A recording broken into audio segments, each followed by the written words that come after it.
बिस्मिल्लाहिर्रहमानिर्रहीम, अस्सलाम वालेकुम। मैं हूं मोहम्मद उसामा गाजी और आप देख रहे हैं अब पता चला। खबर यह है कि इंसानियत मर गई है। आलमी ताकतें दहशतगर्दों की निगहबान बन गई हैं। गजा में इसराइल की दहशतगर्दी और जंगी जराइम ने हर इंसान को तड़पा कर रख दिया है। अस्पताल पर होने वाले हमले ने तो दिल दहला दिए, जिसमें सैकड़ों बच्चे, औरतें बीमार और जख्मी इसराइली हैवानियत की भेंट चढ़ गए। पूरी दुनिया में इस वाक़े के बाद इसराइल पर थू थू हो रही है। इस वाक़े में जाँ बहक और ज़ख्मी होने वालों की तस्वीर और वीडियोस देखकर रूह कांप उठती है।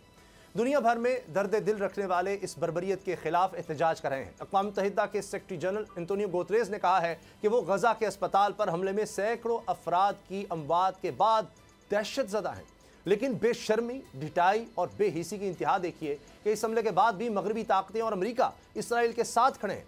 अमेरिकी सदर जो बाइडन तो इस अफसोसनाक सहाने के बाद इजहार यकजहती के लिए इसराइल पहुंच गए।